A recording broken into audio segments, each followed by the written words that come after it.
Good morning, everyone, or afternoon or evening, depending on where you're watching it or when you're watching it. Welcome into Rounding the Bases Live, presented by Enterprise Bank and Trust. Hashtag no stopping you. Appreciate the partnership with my friends over at Enterprise and really their ability to connect, hopefully, with others through this podcast. My ability to be able to tell these stories every single day has really been so much fun for me. And what I've really enjoyed with this is just hearing the different types of stories and so many interesting perspectives during this pandemic. And I can't wait to tell these stories after the pandemic. We're still going with that. I do know that we got some great news yesterday. I have some people that do follow along because of Royals and baseball. We just got our schedule yesterday, so opening day will be on July 24th for the Royals at Cleveland.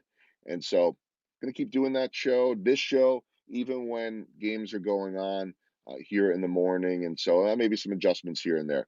But I want to get to my guest who does love baseball, and he has some baseball history in the family, not to mention a very, very iconic and famous name. You see part of that name, not the one that I'm talking about on the screen, but I'm joined right now by Merrill Eisenhower Atwater. And so you everybody knows that Eisenhower name, the great grandson of President Eisenhower, Merrill Eisenhower Atwater, the CEO of People to People International. How are you, sir? I'm great. Thank you for having me on. I really do appreciate it. I love your show. Love baseball. This is great to be here. Yeah, I know that when you and I talked a few weeks ago, we did talk a little bit of baseball. There is baseball history in the family. We'll certainly get there. But absolutely, you are the CEO of an organization that has been around a long time, and I suspect that the lineage and history of this organization is one that enables you every day to have that link to your great-grandfather. Is that correct? Absolutely. So People to People International is a 501c3 nonprofit humanitarian organization. We do three major things. We do humanitarian work, cultural exchange programs, and global education. What's interesting is we were actually started in the State Department in 1956. So we were actually a government agency. Even to this day, if you travel with the State Department, you're traveling on a people-to-people program.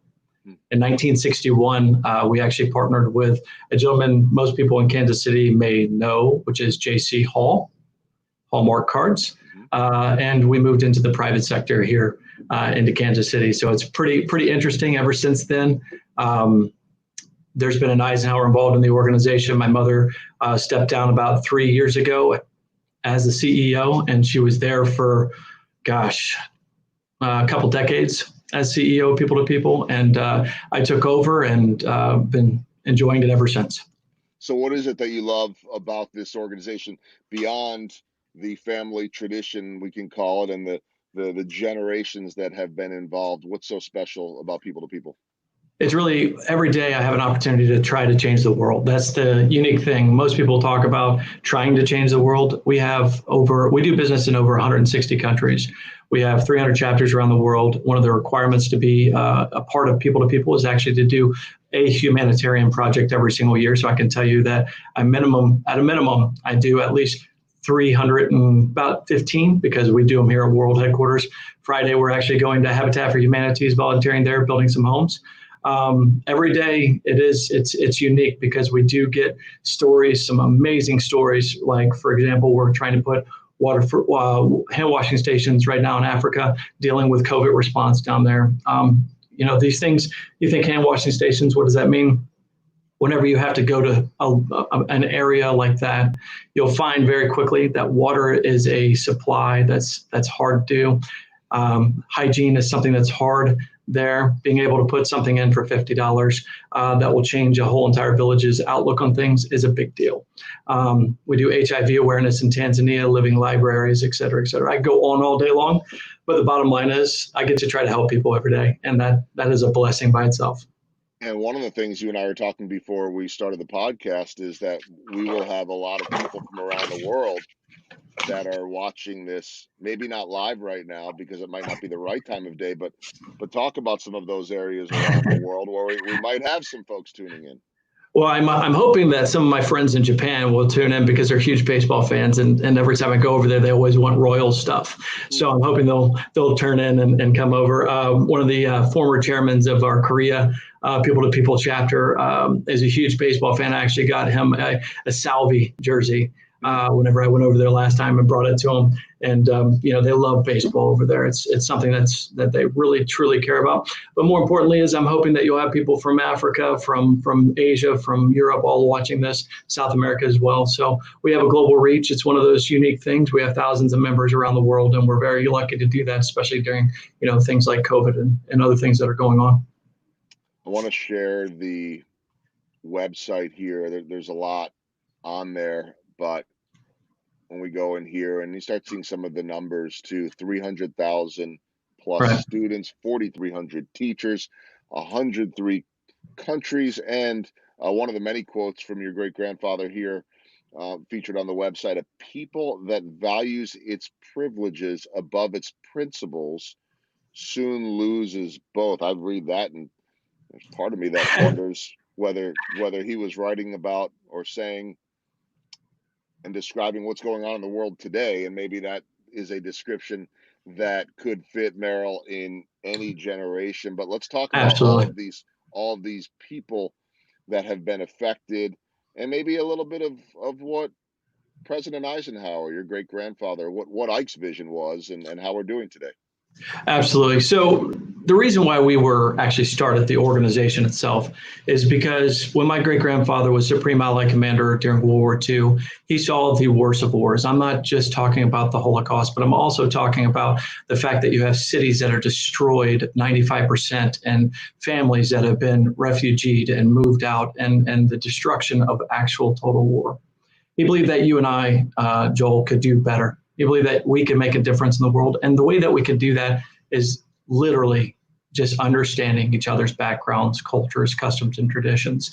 It's really, really interesting if you think about how simple most things are in life. We as people tend to overcomplicate it, but really all we really need is food, water, and shelter, and an understanding of each other's culture, and we soon become friends most of the time. Reasonable people can have reasonable responses, and he truly believed that you and I had the ability to do that, and so that's why we were started.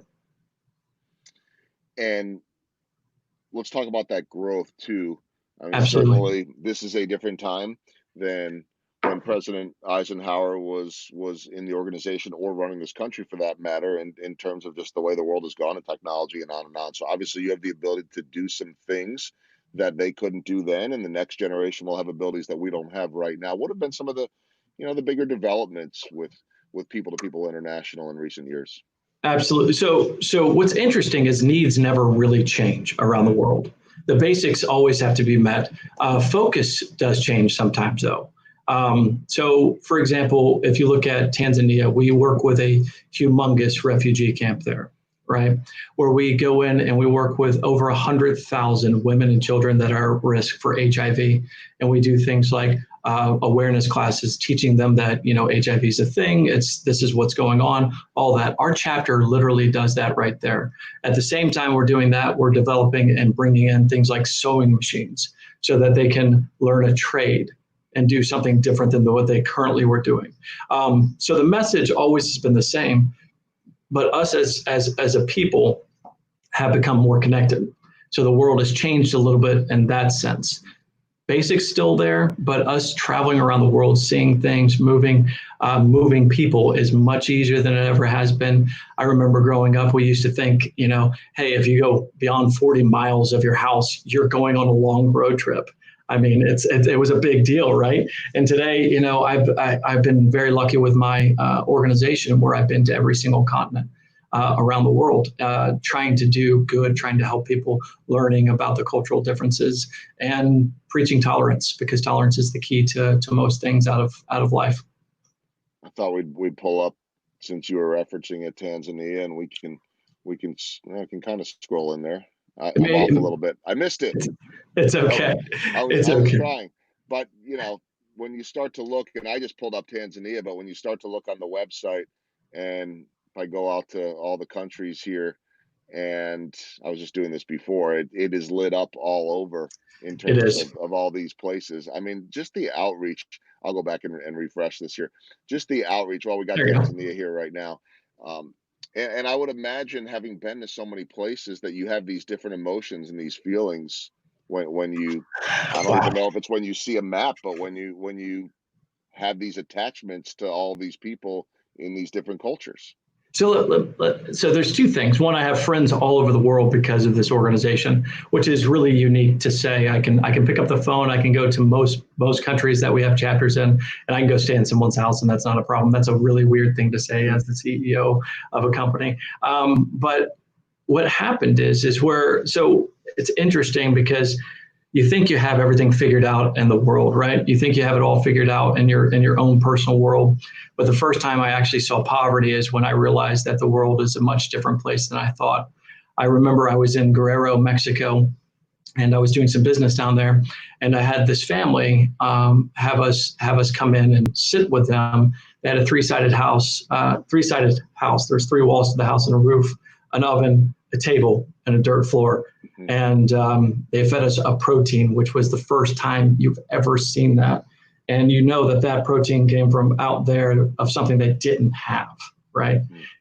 That right there is the most humbling experience of your life, when someone gives you what they don't have, and that what we have and take for granted every day in this country.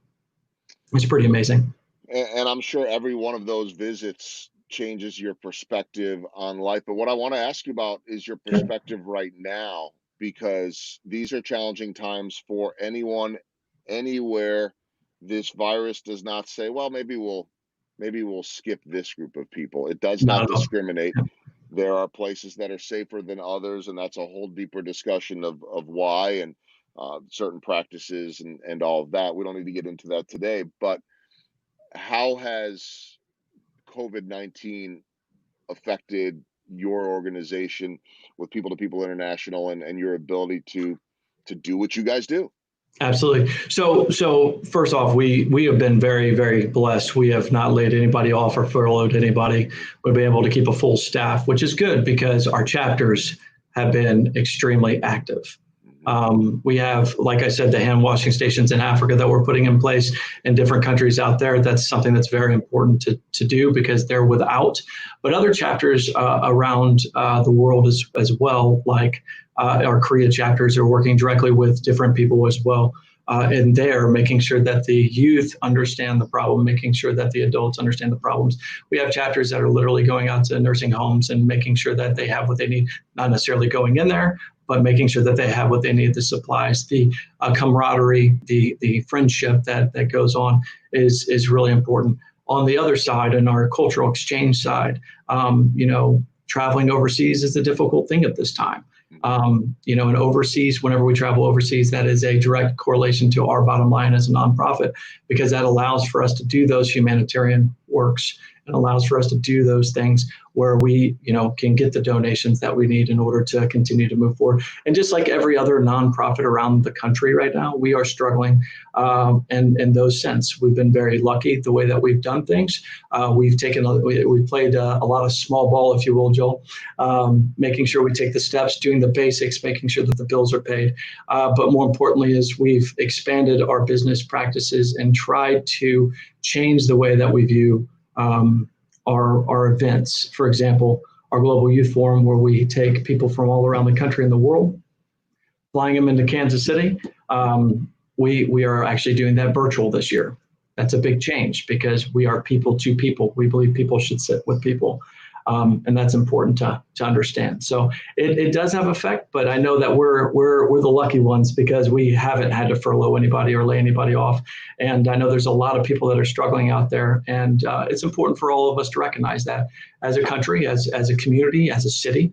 And I believe that we can get through this together as long as we work together, making sure that we understand that every single person here is a human being. Every single person has their own problems, and we have to work together to make sure we can solve all the problems for everyone.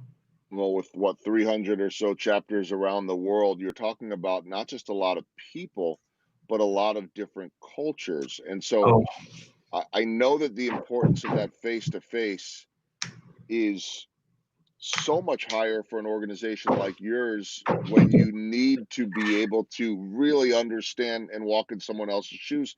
So, what are those challenges now of doing virtually, and how do you make that virtual work where you're dealing with different communities and different setups and technology and all that? Baseball's actually a good example of a multicultural, organization. The league itself, you have people from all over the world that come and play baseball, right? And you probably know this from talking to some of the players over the years, but sometimes you can't understand what they're saying, but you understand what they mean.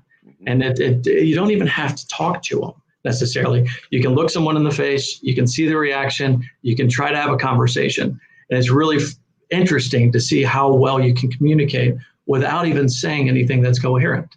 And so whenever you're saying, okay, we went from being able to shake someone's hand to now we're doing it virtual or sometimes just through email, the culture itself is very, very, we try to capture it as much as possible, but I'm not sitting in Korea doing karaoke with the South Korean chapters right now, but I am having them on my board meetings and phone calls that we have on a regular basis, but it's not the same because you don't have that personal interaction. It's interesting though, because we always take culture as going outside the country too. But you have to remember in this city by itself, there's a multicultural situation. I'm not just talking about different people from different countries. I'm talking about just us. There's a difference between the Northland and the downtown and the crossroads, East Kansas City, West Kansas City. It doesn't matter where you are. There's a bunch of different cultures that are laid on there.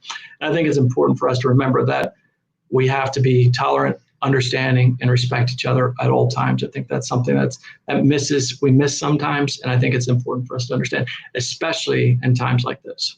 Well, and we're really ultimately talking, in my opinion, we're talking about empathy. We're talking about walking in someone else's shoes, which is what you guys do all the time. I just was trying to call up one more stat on your website, and I think I ended up with some dancing and music in the background there. Be careful. Be careful. That does happen. Which is all part of the culture too, though. I mean, it surprised me for a second, but it actually leads me to where I want to go, because I found one of the most fascinating things when I went over to Kuwait on the Royals USO tour a couple of years ago, and talking to one of the Army officers who talked to me about the challenge of communicating with some of their allies in the Middle East, perhaps the Kuwaitis or the Iraqis, and having to get past that culture piece and understanding each other, or not having those misunderstandings just because we come from different backgrounds. Right. How different are those challenges based on the regions, the countries, and the different parts of the world? Because I know that you can't lump them all in together in the same way you're talking about Kansas City. Not even close. Not even close. But the thing is that we do in our organization, we do a lot of cultural training. Number one, because if you're going to a country, we actually give you a book that has everything's do's and don'ts in that country. We try to teach you the basics. Hello, goodbye, thank you. Those things are very important. What I've learned over my time traveling, and I think that most people that travel could understand this, especially you go into Kuwait and stuff, you'll find that there's only one signal that is universal, and that is a smile. You can shake your head up and down. That can mean no in some cultures. If you give the peace sign in other places, it can mean something very different, But it's very important to understand that kindness is universal. And so if you're kind to people, if you treat people with respect and dignity, and they know that you're treating them with respect and dignity, you can go a long way. The misunderstandings go away, and forgiveness and empathy come in. The word empathy, Joel, is something that we're missing tremendously in this country.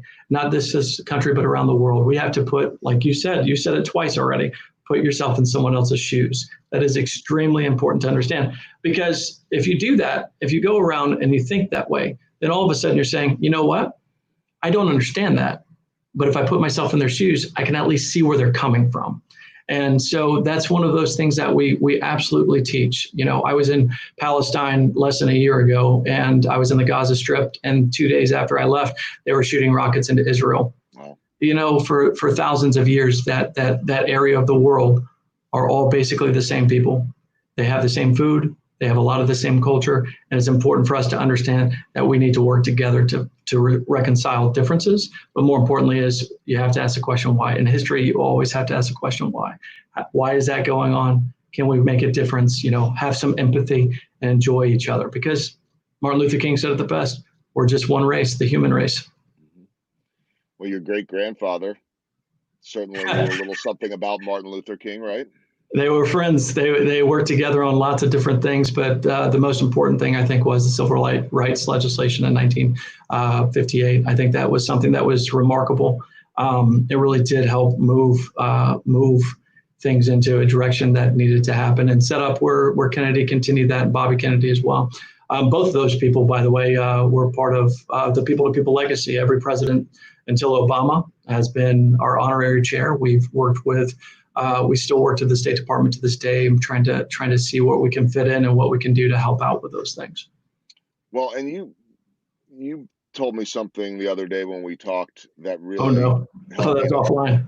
yeah, that was offline. Okay, I'm just checking, making sure. It was just about. No, I'm just kidding.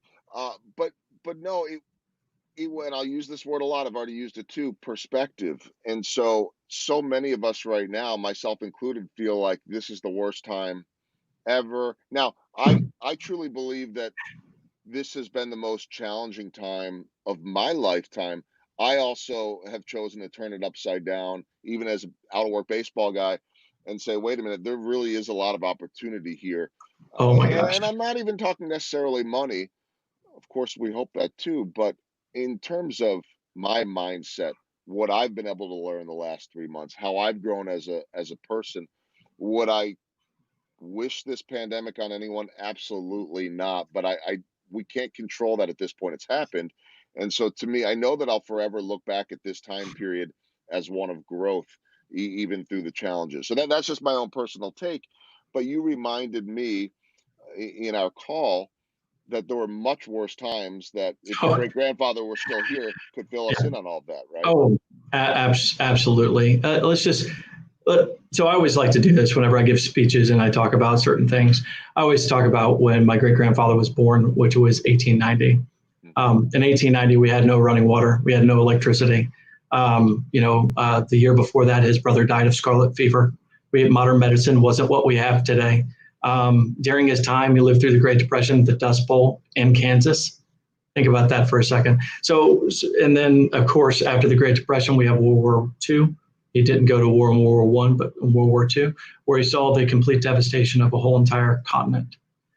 So when you talk about where we're at, I know that our reality is what's currently going on, but we are, this country, the people of Kansas City, the people of Kansas and Missouri, our history shows that we are a very stout and work hard, make sure things get done, and we get things done, and we make it through problems like this.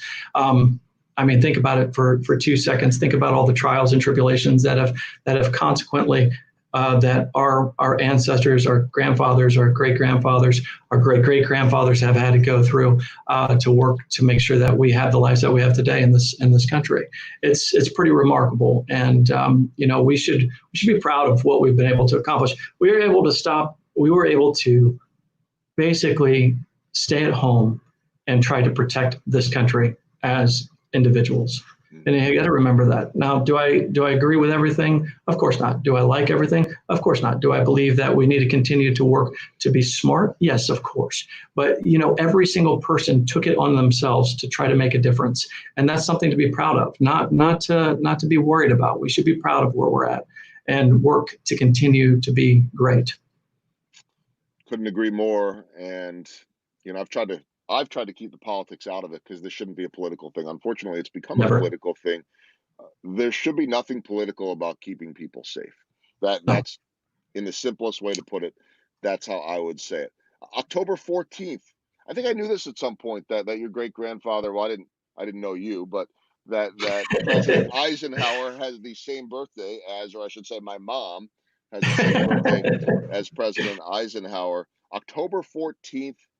1890, born in Denison, Texas, and he passed away March 28th, 1969. So that's a pretty long life, and what a legacy that he left. So I've got some final questions about him in Sure, a sure. moment, but let me get to the baseball themed questions first.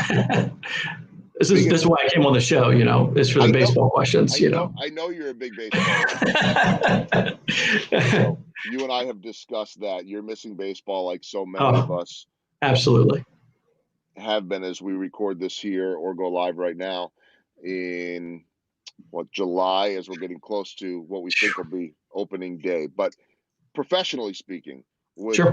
People to People International or wherever you want to go, what's the biggest home run that you have hit?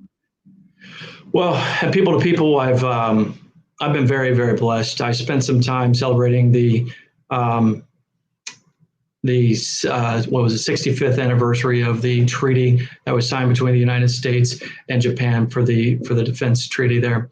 That was pretty interesting. I got to go meet with a prime minister in Japan and spend some time there learning about what happened in their side of history, which is just as interesting as ours. So I think that's my biggest accomplishment. It's an accomplishment, but the neatest thing that I've done at People to People. Personally, I spent some time as director of aviation for the state of Kansas, which was something that was pretty remarkable, considering that Kansas, that is the second largest industry that we have. And it was a lot of fun to do, but more importantly is I got to go out and see people and talk about the industry that was so important. And it was really a blessing, really was.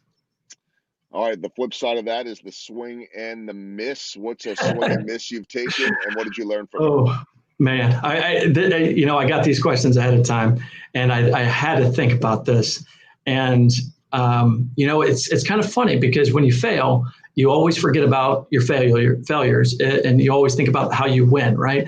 We talked about this the other day in baseball. We talked about how baseball is a failing sport, and if you get 30 home runs in a year, you steal 30 bases, and you hit 300, you're in the Hall of Fame, right? But you have hundreds of at-bats, and that's not even close to where you should be for being successful. So the best failures are the ones that go in the Hall of Fame, which is an interesting concept. I didn't think of it that way until you said it. But my biggest failure personally, I think, and I don't know if it's a failure, more of a learning experience, fresh out of college, right? I thought I knew everything. I mean, in my early 20s, we all know everything, right? Of course. And I was determined that I was going to start my own business and be successful. And I did not care who told me otherwise. And so I put together this massive business plan. It was like 100 pages, right? And it was just in-depth detail dealing with biodiesel, terminaling, all this weird stuff that I didn't go to school for, but I learned it and did it anyways. And then I went to my first investor and I walked into the door and I knew I was going to get the money. It was not going to be a problem whatsoever. And I sat down, I handed him the business plan. And he said, I'll be back with you in a couple of days. Gave him my pitch, went through it. I did a great job, in my opinion. A couple of days later, he goes, we're going to pass. And I said, what? I'm sorry, you're gonna what now? I don't understand. Why are you going to pass? He goes, because I don't think you understand what you're doing. And I said, I do understand what I'm doing. I know exactly what I'm doing. He goes, no, I don't think you do. And that from that moment on, I realized that I personally, in order to do good in business, I needed to actually know what I was talking about, learning the ins and outs of it, making sure I did it. I ended up making that business successful eventually, but it took a lot of no's before I got a yes. So the lesson I learned was, 1, be humble. 2, be perseverance wins the day at all things. That includes baseball too. It's interesting, and we hopefully learn from those swings and misses, and they help mold us into who we are. That helps mold us into who we are, but it's the small ball, and you referenced it a little bit earlier, that is part of what makes us so good on a daily basis. And oftentimes there are elements that we don't even think of. In your world, whether it be personally or whether it be People to People International, what is small ball? What are the little things that add up to the big things? Well, the greatest year of baseball that ever was played was 2015. I know everybody says the '85 World Series, but I wasn't there for that. So it was amazing. The people that could hit it out of the park put it in play instead of hitting out of the park. That was something that was incredible to see. It was amazing to do that. And life has to be the same thing too. If you want to be successful, you have to first of all, you have to read You have to understand what you're talking about. You need to be educated. But most importantly is you have to make sure you're doing the small things that make a difference. In the COVID, we paid the bills. That's all we did. We didn't try to expand business. We didn't try to do things. We just wanted to make sure we could pay the bills. Now we're expanding business again. It's the small things, the everyday routine that you're doing that makes a difference in the world. And for us, trying to make world peace, trying to save the world is the same thing. So at People to People International, us working every single day, doing the small things, putting a $50 hand washing station in Africa makes a difference. It is the difference between getting someone sick, allowing someone to be sick and not. That costs nothing. I mean, most people that are listening to the podcast could probably donate $50 to do something like that. Now, you may not think that's a big deal, but I always say this whenever I talk about this stuff. Every day you have a choice. Every single day. There are 7.5 billion people in the world today. Every day. If every single one of those people did one act of kindness, do you think that the day would be better? I think so. Now imagine if you did that for 100 days. That would be 750 billion acts of kindness. Do you think the world would be a little bit better than it is today? I think it would be. I agree with you. So it is the small things that add up to make change. Change is not something that happens in a swooping motion. It's something that happens over time. It takes little acts of kindness, little acts of work, little acts of this in order to be successful at what you're trying to accomplish. Yeah, when you think about it like that, boy, we could use that type of help in making the world a better place, and so simply done too. Absolutely. It doesn't have to be complicated. It's not a complicated thing at all. I want to hit 4 final rounding the bases questions here, and we will make them all Ike related, because it's not very often that I get to have the offspring of a former president here on Rounding the Bases. Sure. And so Merrill's great-grandfather was Dwight Eisenhower.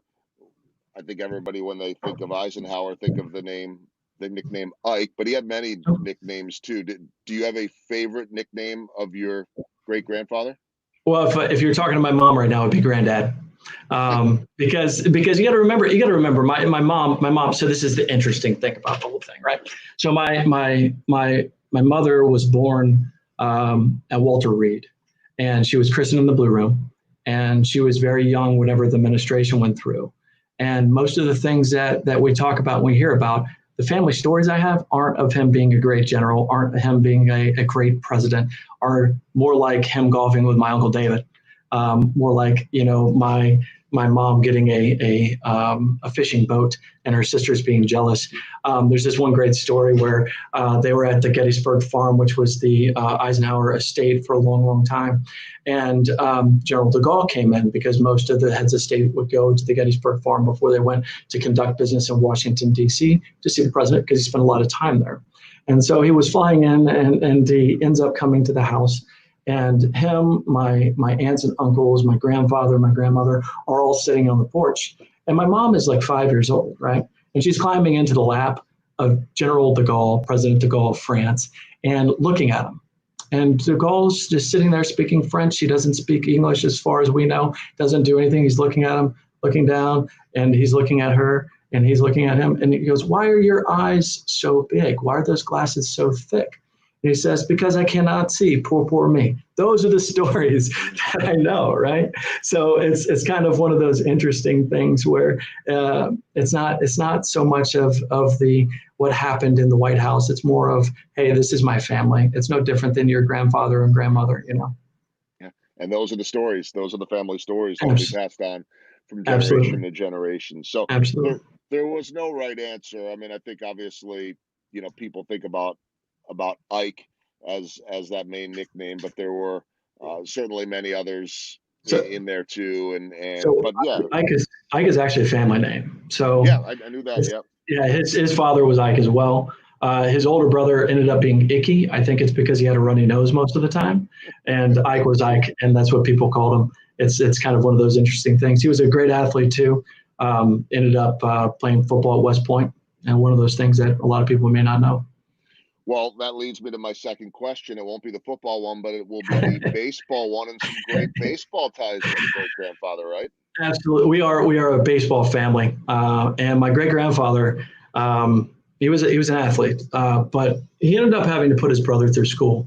One of those things, my great-grandmother actually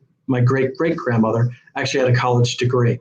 So she got her college degree in the 1800s, which is very unique for those days. And she believed that education was the key. So Ike spent his time, whenever he graduated Abilene High, he ended up putting his brother through school. His brother wanted to go to law school. But during that time, Ike supposedly, quote unquote, played baseball professionally, because back then there was roaming leagues that were in rural Kansas and other places, because Major League Baseball wasn't established like it is today. But it was professional baseball. He could never admit this, because if he ever admitted it, he wouldn't have been able to get into a service academy, right? One time when he was being questioned at a press briefing, one of the press asked him, "So there's a rumor that you play professional baseball. Is that true? And who were you on the team?" And he goes, "Well, I'm the one that could hit." so admitting that he played professional baseball for a little while he was right before he went to West Point, which is a fun story. And the other thing is, which is kind of interesting, is my uncle David Eisenhower was a scout for the Washington Senators back in the day. So baseball has been in our family for a long time. And that name David is a name that has passed on through the family. And I believe, if I remember reading correctly, at one point, was that actually your great-grandfather's first name? Correct. So his first name was actually David Dwight, and he ended up reversing it at some point in time, and in his not childhood, but I think right before he went into the service academy. So it leads me to my third question. That name David. I mean, again, it's Eisenhower or Ike to most of us when we think back at U.S. history, not grandfather, great grandfather, but Camp David. We all know about Camp David. I'm assuming you've been there with all your travels, but how special or significant of a place is Camp David to the Eisenhower family? It serves a very important purpose, and it is something that we should remember. Do you want to hear the story how that actually happened? Yeah. Okay. All right. So this is the interesting part, is that it wasn't supposed to be necessarily Camp David. Ike was just trying to do stuff for his grandchildren. Again, grandfather, right? And so there was a couple small ships, and very, very small ships, not Navy ships, but ships that they used to use to entertain on and stuff like that. And one was the USS Susan, and one was the USS Anne. These were the ships that were named after my aunt and uncle, or excuse me, my two aunts. And then my mom got the USS Mary Jane, which was the fishing boat that I talked about earlier. And my Uncle David got Camp David, and that's what ended up happening. I mean, it was literally that simple. It was just kind of funny. But it ended up being a great retreat. It's had a lot of historical events there and a lot of great things that happened. One of my favorite photos is Ike and Kennedy walking together, with Ike with his hands back behind his back and his hat in his hand, talking about the Cuban Missile Crisis at Camp David. Wow. And that's one of my favorite photos. It shows the simple complexity of the situation that was going on. Amazing stuff. Last question, and we'll shift away from President Eisenhower. Sure. And finish with People to People International. And so this is my walk-off question here. You mentioned how easy it is for people just to make that donation, to make an impact with something as simple as a hand washing station or sanitizer. What are different ways? And people could certainly go to the website ptpi.org, People to People International, ptpi.org. How can folks get involved? What are different things that they can do? So first of all, we take volunteers all over. We have chapters. We have a great Kansas City chapter. We do a lot of volunteer work at Leavenworth, Fort Leavenworth. Currently, we host a lot of the international families that come over. So we are involved directly here in Kansas City as well. But around the world, in your local neighborhood, however you want to do it, please start chapters, be involved. Make sure that you're trying to do it yourself. And the mission of us is to spread tolerance and understanding. So you can do that without us, but we would like you to be a part of us, obviously. Travel with us, go overseas, see these places, come meet the people that we know. I mean, we've sat down with Archbishop Desmond Tutu. We get audiences with the royal family of Jordan.